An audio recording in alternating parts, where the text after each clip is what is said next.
and greetings from the University of South Florida in Tampa. Please note that this session is being recorded. We truly apologize for the delay as our speaker in Mexico was having some technical difficulties in connecting. Thank you for joining us for another session of our Global Health Conversation series. I'm Lynette Menezes, and I oversee global programs for USF Health, which consists of the colleges of medicine, nursing, public health, and pharmacy. On behalf of USF Health International and the Global Virus Network, I want to warmly welcome each of you and our many partners across the world.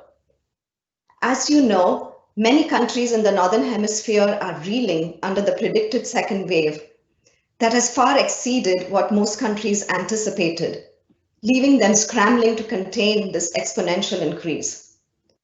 Last week, we added nearly 4 million confirmed cases and 60,000 deaths, bringing the total to more than 54 million cases and 1.3 million deaths globally.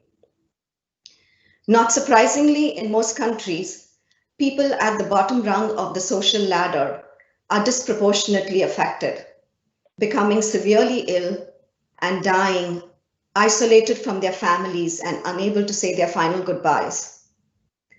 In the last 10 months, the accumulated evidence has demonstrated that people with underlying conditions, specifically those with non-communicable diseases, are at the greatest risk for severe illness and death. A recent study by Drs. Wachs, Murray, and colleagues estimated that the global burden of NCDs is 1.62 billion dailies, accounting for nearly 64% of the total global burden of disease from all causes. The intersection of these two pandemics has created conditions rife for the rising mortality and long-term complications from COVID-19 globally. Our speaker today, Dr. Guadalupe Silva Garcia de la Torre, has a wealth of experience working with populations in Mexico that have been deeply affected by both pandemics. She will share some of those insights as she discusses Mexico's response. Her talk will also highlight how the social determinants of health, the conditions where people live, learn, work, and play, affect risk and outcomes from COVID-19. At the end of our presentation, we will have time for questions. Please type your questions in the chat box during the presentation, and Dr. Guadalupe will answer as many as she can. It is my privilege to introduce our distinguished speaker for today, Dr. Guadalupe Silva Garcia de la Torre. Dr. Guadalupe is currently professor and head of the Public Health Department at the prestigious School of Medicine, Universidad Nacional Autónoma de Mexico, also known as UNAM, and the National Autonomous University of Mexico. In her role as professor of epidemiology, she teaches undergraduate, master's, and doctoral students. Dr. Guadalupe received her medical degree from the School of Medicine, UNAM, and also received her master's degree in socio-medical science with an emphasis on epidemiology at UNAM. She has more than 3 decades of experience in teaching and research. Her research has focused on the epidemiology of important public health problems, such as Chagas disease, sexually transmitted infections, type 2 diabetes, and healthy lifestyles in the working population. She's well published and has presented at many national and international conferences. Currently, she is the chair of the research committee of the General Directorate of Epidemiology, which is under the Ministry of Health in Mexico. With that, I warmly welcome Dr. Guadalupe to talk to us today.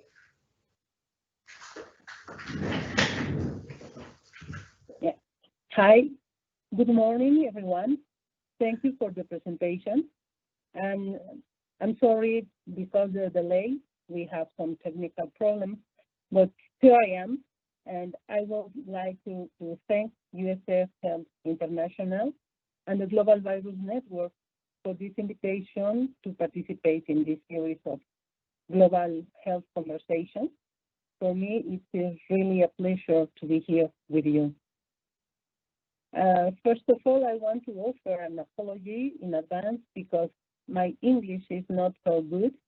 but I'm going to do my best so we can communicate. Next, please. Next slide, please.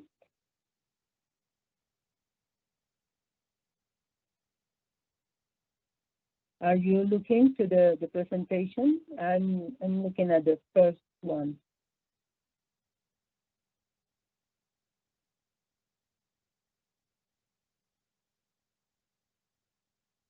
Shall you pay? Yeah, thank you very much. Yeah. Well, I want to share with you that the current COVID-19 pandemic has generated a series of situations that have tested every health system in the world. In general, countries resorted to people's demobilization, hygienic measures, promotion, and reinforcement of hospitalary attention capacity. The pandemic is still active, and consequences are about to be observed in people's health, as well as other areas such as in economy. In several countries, containment measures have allowed attempts to retake economic and social activity, even with the threat of new cases appearing. In American continent, Mexico is one of the countries that is among the most affected by the current COVID-19 pandemic. And after the social demobilization actions, it is in a phase of gradual return to economic and social activities regionally. Each country faces different scenarios, so to review its actions, it is essential to consider both the population characteristics and their capacity for hospital care. Regarding the characteristics of the population, Mexico has, as a part of its risk factors, the population structure, specifically the proportion of people over 16 years, as well as the high prevalence of chronic degenerative diseases, such as cardiovascular diseases, type 2 diabetes mellitus, hypertension, and obesity. But what has been the response in Mexico for COVID-19, and what is the influence of the social determinants of health? At the Department of Public Health of the Faculty of Medicine at UNAM, we evaluate the effect of the measures implemented for the COVID-19 pandemic. Next slide, please. If you can put the next, please. And well, in a while, let me tell you the action of attention to the COVID-19 pandemic in Mexico is divided so far in two phases. Shall you pay the next slide, please? Thank you very much. The first phase was conducted primarily by federal health authorities. This phase can be located from the end of February to the first half of July 2020, and it was focused in the preparation and attention of the arrival of COVID-19, the campaign to promote health, not that, well, please. Campaign to promote and blockade the reconversion and general management. And the second phase was carried out in coordination with the state, local activities. And they are trying to make the epidemiological traffic light and back to the called new normal.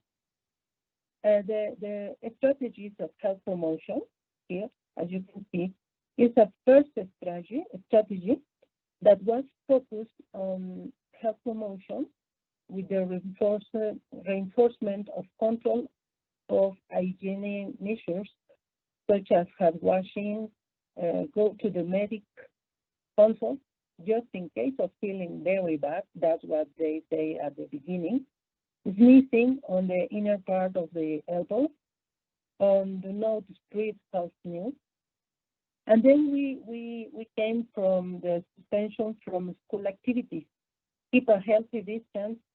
We we have a figure called Susana Distancia. It's like your healthy distance. And the reconversion, then it happened, the reconversion of the hospital for COVID-19 attention. Next slide, please.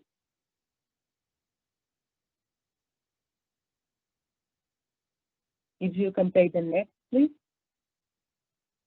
And while I tell you that due to the difficulty of measure directly the effect of this strategy that I have told you already, we use a proxy variable which corresponds to the number of the acute diarrhea diseases registered during that period.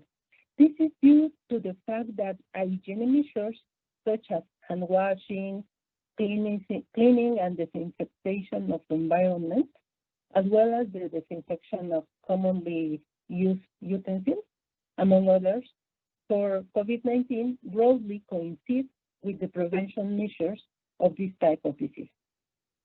An endemic channel of the acute diarrhea disease was built.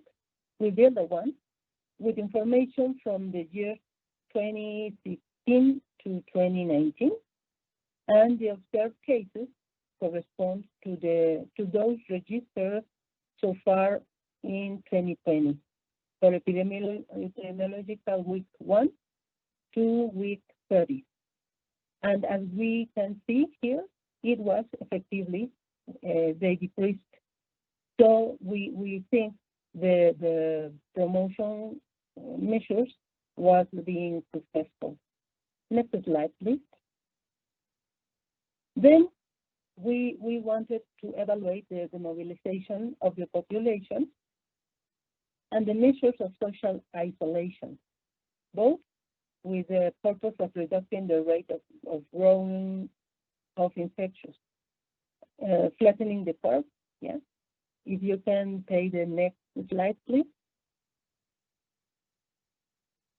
So to try to flatten the curve, we made the suspension of face-to-face classes in the school and synthesized it in the National Day of Healthy Distance between March 23 to May 30 in 2020.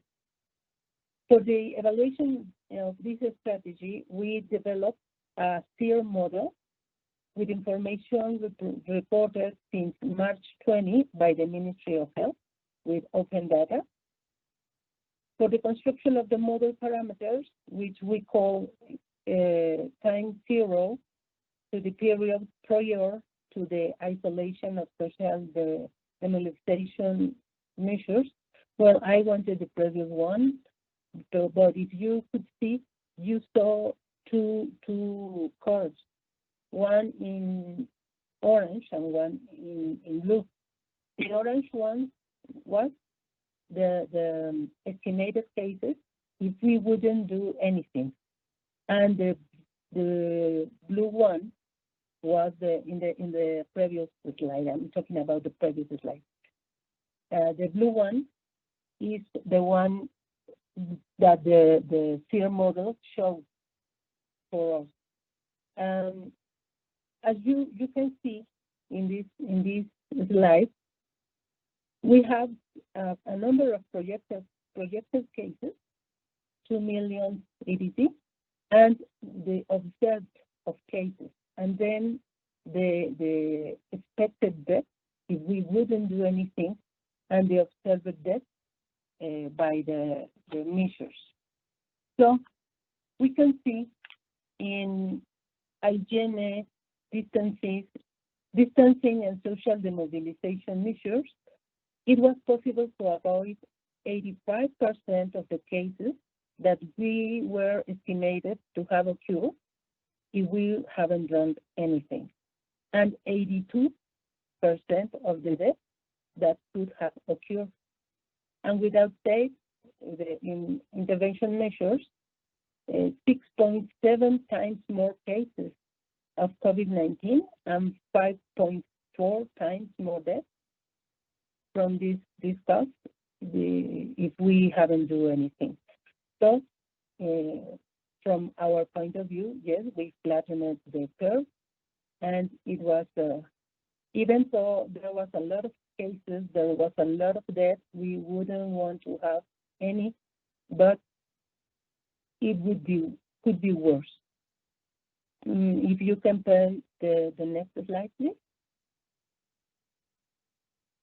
The next slide talks about the third strategy, consisted in increasing the care capacity of patients with moderate and severe clinical pictures who need intensive therapy, including the need of ventilators. If you can pay the next slide, please. This strategy focused on, here please, thank you.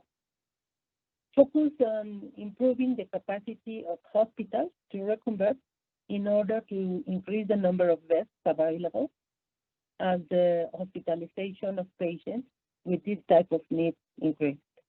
This strategy was based on the capacity and application of hospital reconversion. Now, the previous one, please. Well, okay.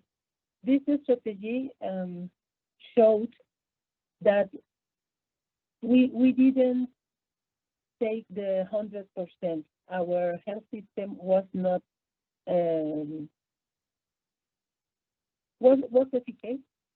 So we have a bed, we have a ventilator for each person who needed. So that I'm talking about the first wave and the federal actions. It was for all the country. And at the local level, we are managing the epidemiological traffic light, and we are trying to back to normal. The epidemiological traffic light talk about 4 colors: green, yellow, orange, and red. And it depends on the percentage of occupation and the number of cases from the last 2 weeks. And the combination of these 2 factors makes us being on green, and it goes aside the things that we can do or we cannot do. If we are in green epidemiological traffic light, we can go out, and the restaurants and tourism and can be moving. If we are in yellow, we can do that. We need to decrease the percentage of people in the street. Like we are in orange, are less, and in red, we need to stay home again. Each local level is in a state. Let me tell you, the epidemiological traffic light goes in the same way to all the countries. Mexico is a very big country and with different climate, and it's like very much countries in one. But the federal level goes around all the countries. But at the local level in each state is independent for the decisions to take in each color of the epidemiological traffic light. So, for example, in Mexico City, you can find your place where you can have medical advice or to take a test for free if you live in a suburb of priority attention. And the priority attention depends on the high number of cases. The next slide, please.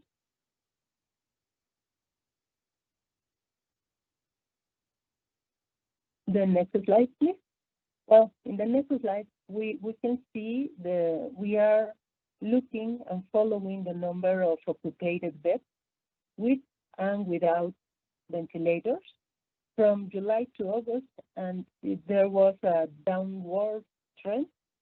So we were, look at this, yeah.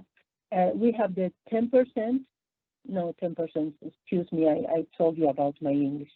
The 100% of beds and ventilators, and we here in the graphic, you can see the 65% with that line, and 50% light. And the orange line is showing that we were under the 50% of the occupation. So we here at the Mexico City was the place with more cases and is the place with more deaths, is one of the most affected states, like with number of cases, but not when we are talking about rate. If we can see the next slide, please. In the next slide, we will see that there are two states in red. In these states are Chihuahua and Durango, and they are in red because they have a high rate of incidence. And we have only the next slide, please. Is a map of, thank you very much. We can see only one state in green. It's called Campeche, and each state has like 4 weeks in green, and we think that it is because the number of people who live there is not that high. But Chihuahua and Durango is in red, and well, the other one are in yellow or in orange. Here in Mexico City, now we are in orange, but with alert. So what about the social determinants of health? We can see all these social determinants of health are across the probability of COVID-19 transmission. If you can take the next slide, please. The next slide is a picture of the scheme of Dahlgren and Whitehead that I think it's a beautiful picture and a beautiful way to see the importance of the risk factors and the difference with the social determinants of health. If we can put the next slide, please. It takes in account, as you know, different levels of conditions that act over the process of disease and health. So the red one is the biological factors, and then in orange, the importance of the lifestyle factors in which individuals can make something. Well, thank you. Here we have a panorama of the population here in Mexico. For example, if we talk about age, the median of age is 27 years old. 51.4 are women, 48.6 are men, and 10.41% have more than 60 years old. And if we see factors like lifestyle, we see that we have a high percent of type 2 diabetes mellitus, is 10.3%, hypertension, and obesity. It's a real problem here in Mexico. If we go to the yellow one, talking about social and community networks, we can say, for example, we measure at the Department of Public Health make a model that I will show it now. Paying attention of the original population. We have a 6.3% of original population. And if we talk about general socioeconomic, cultural, or environmental conditions, we are paying attention on the highly marginalized population. And we have 9.30 of the people in Mexico with this kind of communities. If you can put the next slide, please. In the next slide, I will show you a description of the data of COVID-19, the percentage, comparing with this with this panorama. But if you can put the next slide, please.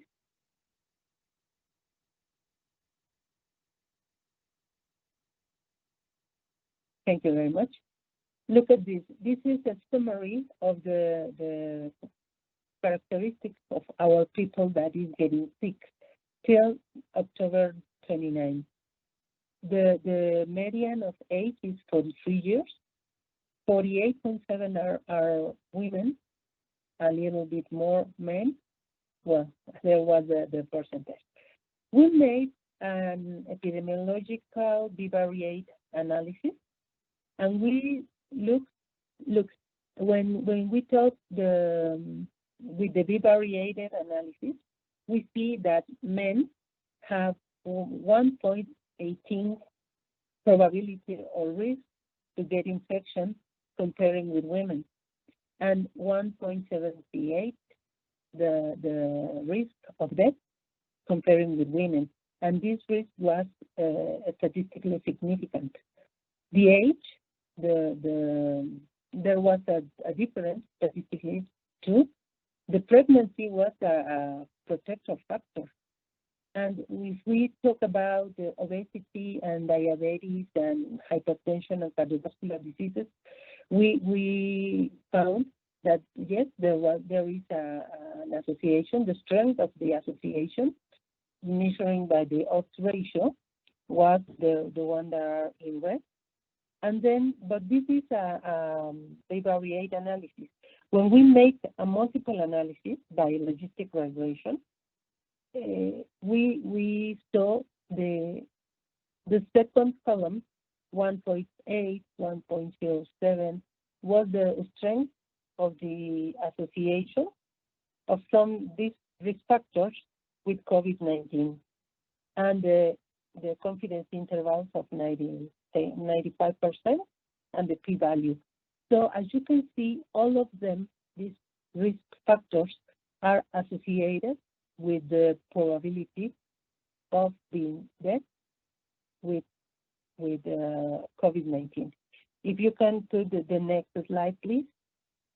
In the next slide, we add to this model another variable that is if you can put the next slide, please.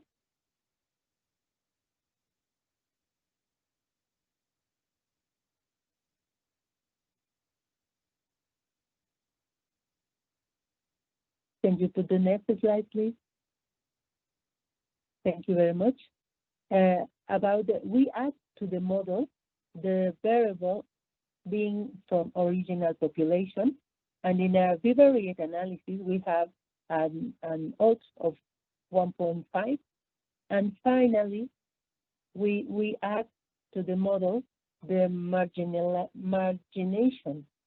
and we saw, oh please, we saw that when we haven't taken in account the time, the margination was not important. Then we put the time in the Cox regression, that is a kind of analysis which takes in account the time from the epidemiological week since the first death. And then we saw the variables that were associated with the probability of death by COVID-19. And it is important that high margination is associated, and it shows that it is a social determinant of health that put in high risk to the population who lives in those places. The other variables to continue being significant was sex, age, obesity, and hypertension. If you can see diabetes, we need to put it out from the model. So these are some risk factors, and one of the social determinant of health that is playing a game. We made a multiple level analysis, but it wasn't so different from this. So that's why I wanted to show this analysis to you. Shall we see the next slide, please?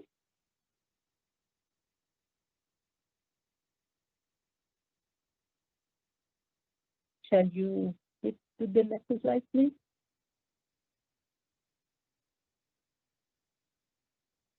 Well, in a while, it can change the slide.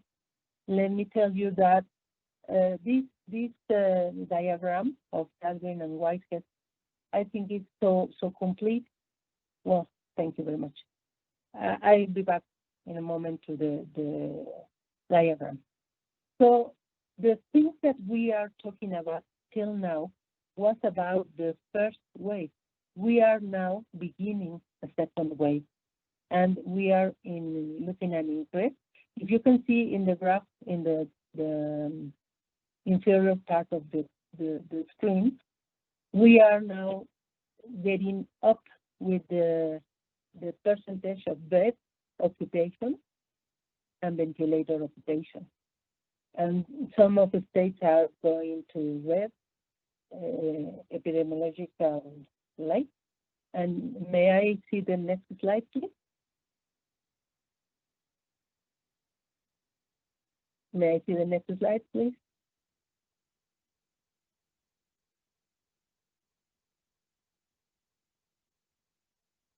There is something happening.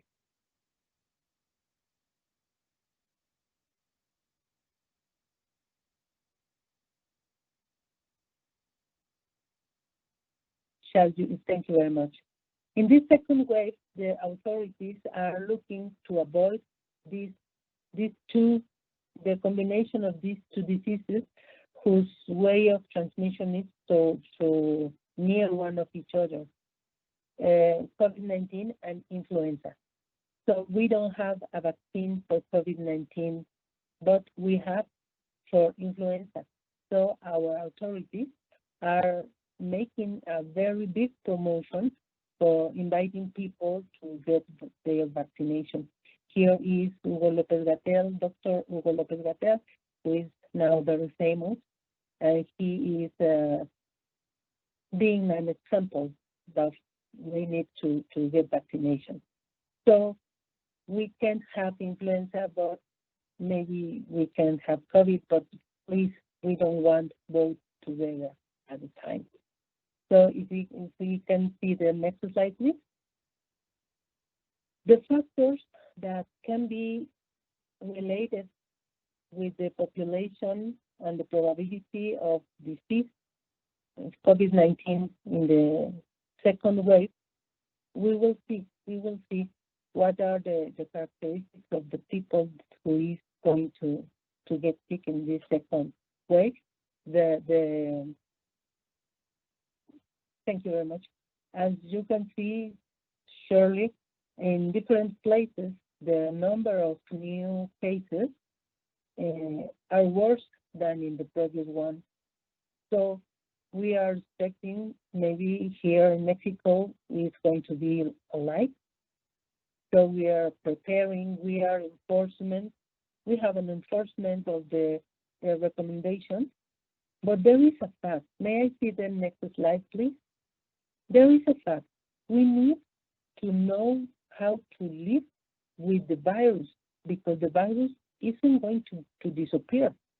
The virus is going to be here with us, like influenza virus, like a lot of virus here. So we need to learn how to live with it, how to deal with it, to get not sick. Our authorities are planning the vaccination. They are talking and making agreements to have here in Mexico 4 kinds of vaccines. But you know, here in Mexico we are about 120,000 million of people. So it's not a matter only of the vaccine. It's a matter of the organization for the distribution, because the World Health Organization says that we need to be the 70% of people with vaccination to think about a barrier. So there is a lot of people, and we need to be very smart to have a very good distribution. But well, the vaccination is one of the hopes.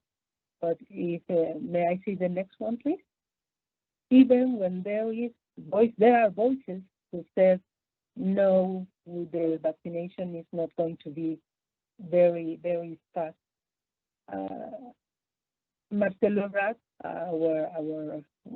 one of our authorities, said that at the end of December we're going to have vaccination here in Mexico, but in Germany, for example, they said no, it's not likely. They are a little bit skeptical about a quick vaccine, and we need to hear them because they are saying and they are watching things, and they're being very precise. And it is because they are making a very good work in the field. They are in the field, and when you are at the field working, you can see the behavior of the virus. May I see the next slide, please? I think the next slide is again the picture of the social determinants of health. And there is, we make a summary of the factors, risk factors, and some, may I see the next slide, please? Some of the determinants, social determinants of health, thank you very much. And some of them we have measured, some of them we haven't. And some of them we can we can measure them with quantitative methodology, but some of them not. We can make the qualitative methodology investigation. So it is a fact that we can see only the individual with some age, sex, and with the weight or a chronic disease, or even a kind of microbiome. If we don't see their individual risk lifestyle, like a factor such as overcrowding, use of tobacco, alcohol consumption, sedentarism, the risk perception of each individual. And if we go a little bit far, what about the social and community networks? What about the family, the community organization, the multisectoral organization? Is there infodemic? What about the communication of risk? All of these affect the probability of get a disease. And we can talk too about living and working conditions.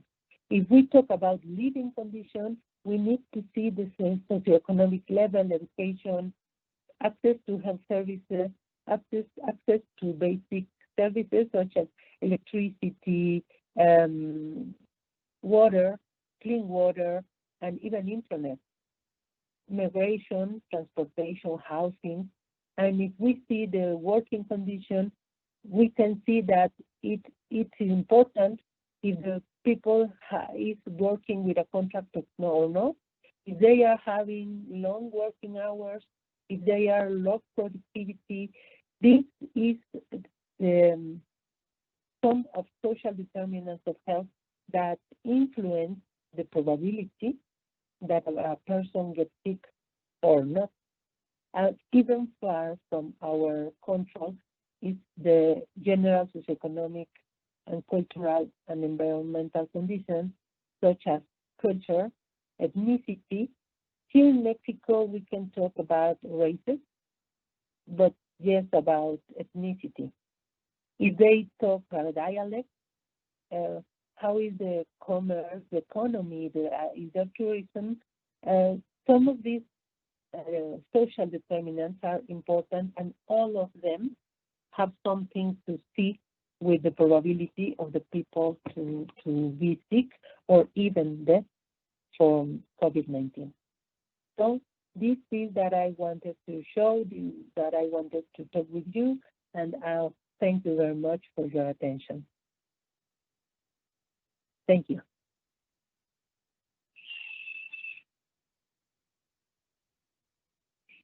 If you put the next slide, it's only the thank you very much.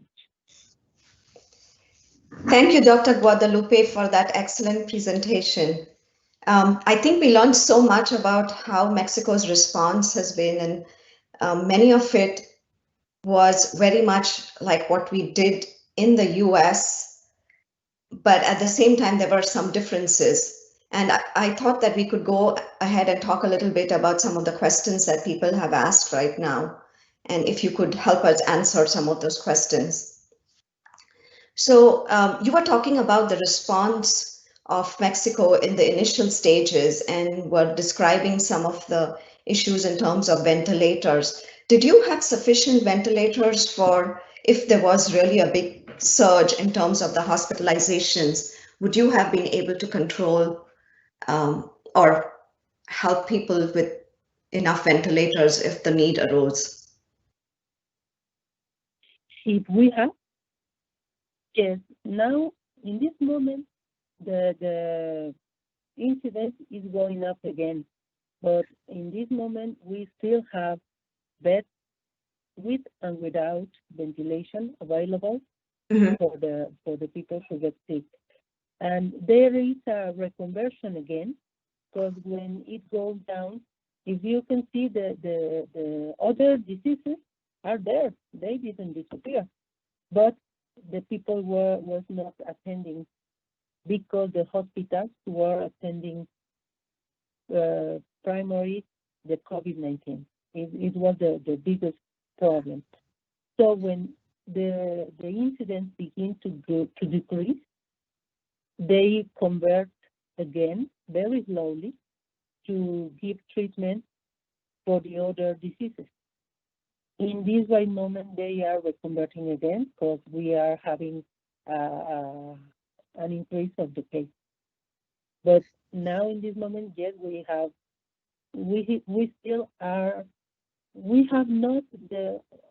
not over the 15% of the occupation still. And the authorities are being very clear about the measures to care, like using the wash hands, the how do you say cubreboca in English? The mask. Using the mask. It's very important. Wearing masks and social distancing, yes.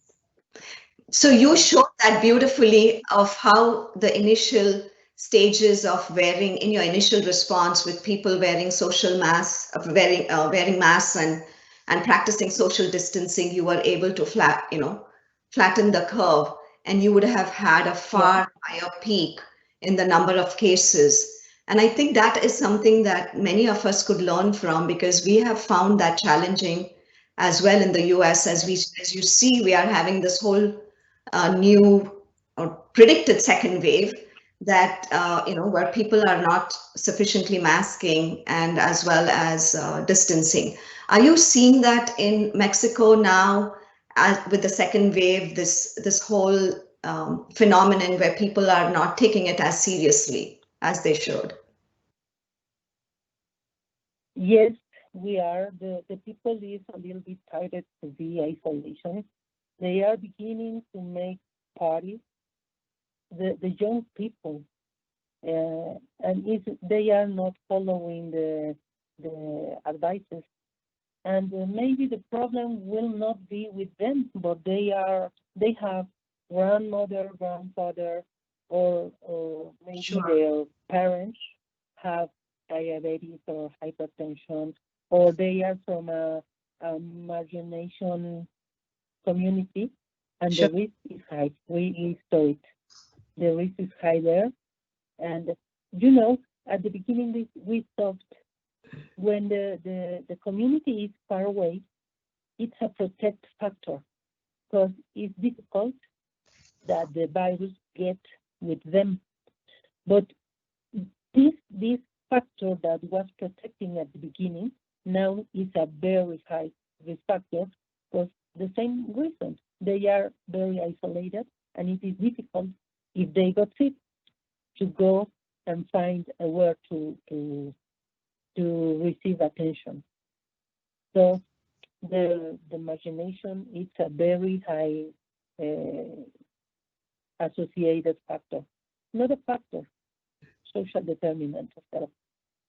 Thank you. One of the other things also, when you think in terms of social determinants of health, you also have to think in terms of governance and structural factors. And as you can tell, in the US, we are facing the issue where our federal government has one response and local governments or state governments have the ability to decide for themselves as well.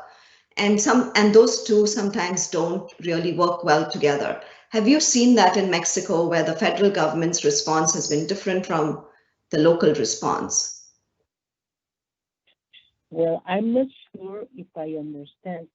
The question is if the local level are doing things different than the federal level? Yes. Okay, yes. Yes, we see this here in Mexico. You know, we have 32 states, and we have very different cultures almost in each one. So it's very difficult that the same measure works in the same way in all the countries. So that is why the local level is independent to take the decisions. The federation, the federal level gets the epidemiological light, yeah, and we need to follow the same thing to be in red or in yellow or in orange or green. But what do we do if we are in yellow is different if we are in Chihuahua than if we are in Ciudad de Mexico or in Campeche. The local level has the decision they should make. We here in the federation can make suggestions, but is the responsibility of each state to follow them or not. Okay. And one of the other questions that people had were, you were talking a lot about marginalized populations. How do you define marginalized populations in Mexico? Like how do you identify them?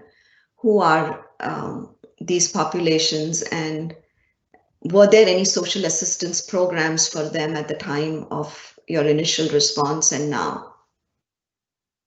Yes, there is one of our institutions, the INEGI. They have already the classification of the communities, but this classification is about the number of people who live there and how far or how difficult it is to get the place, and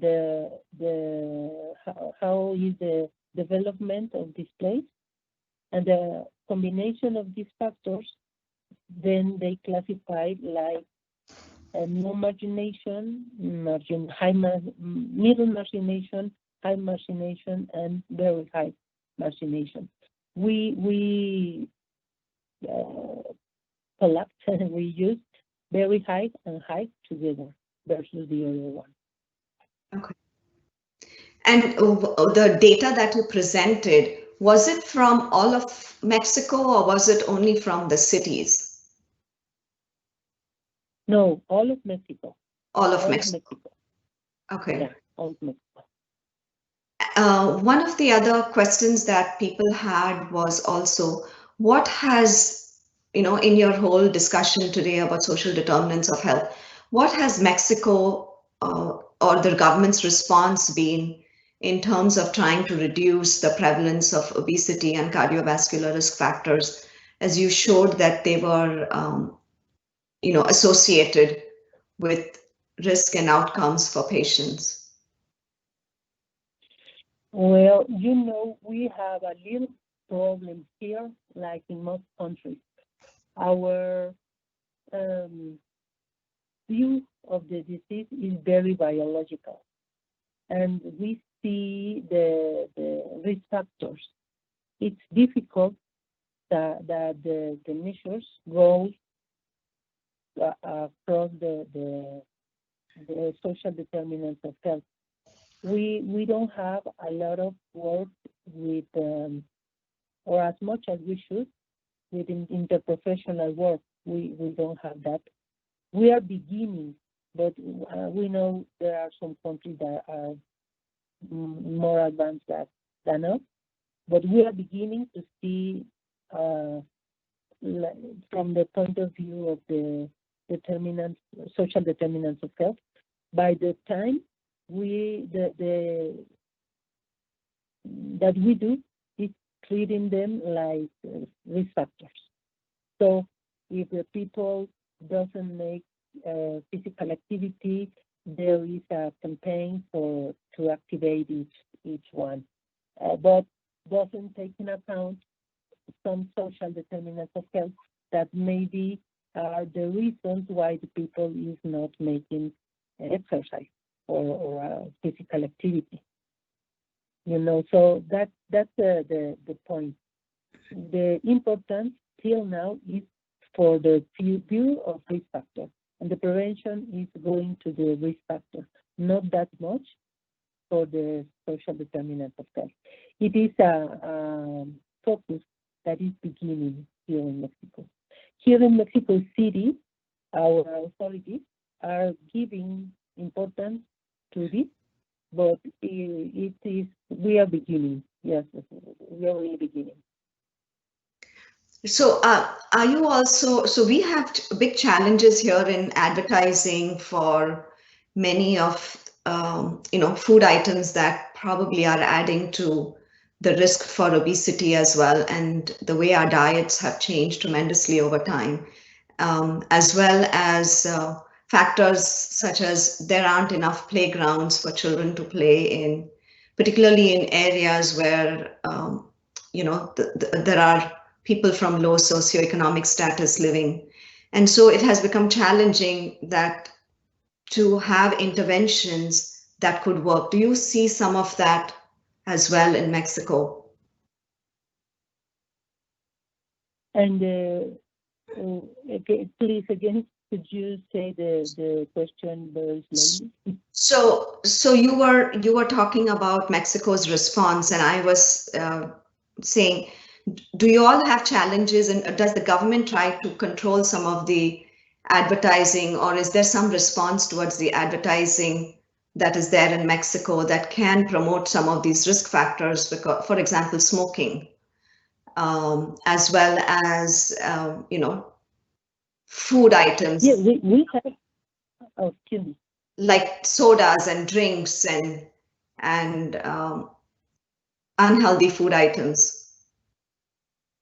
Yes, we have programs, we have activities to invite people to not get risk.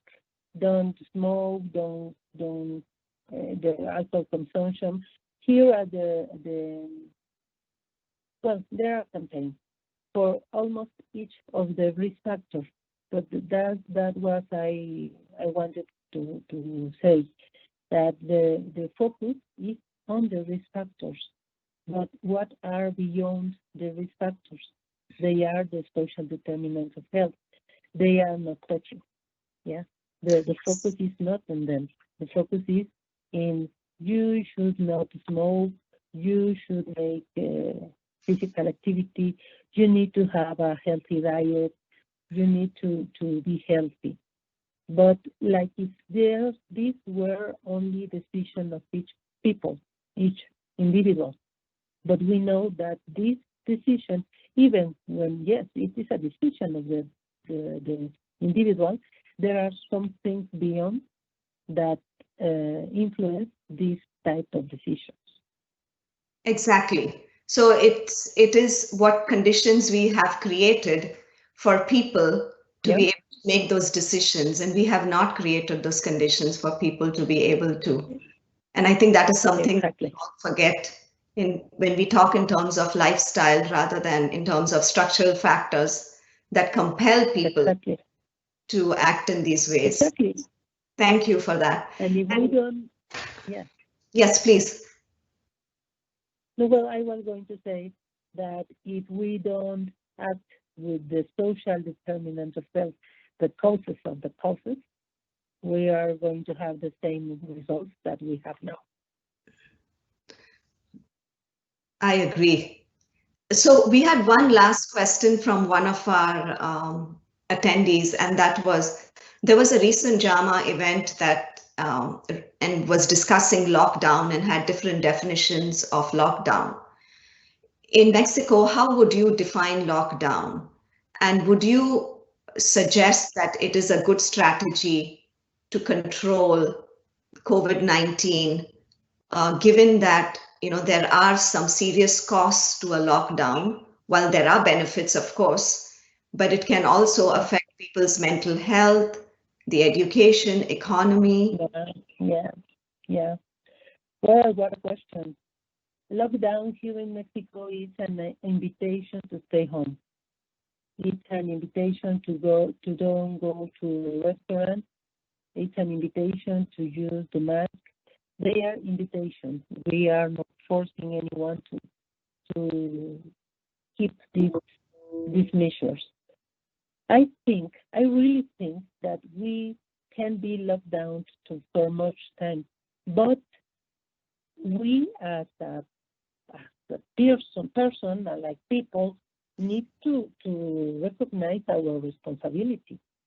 If we go to the street with a mask, we can keep the safe distance. We wash our hands frequently. We learn how to protect us and the other people of the virus. Then, if all of us do this, then we could be out, and we can relate it with the virus and not get disease. For example, a lot of medical doctors are giving attention for the patients. They are in contact with the virus, but they know how to protect them. And even when unfortunately, lots of them have been sick and even dead, the frequency is getting low. So if we learn how to deal with the virus, we can be aside and don't get sick and then dead.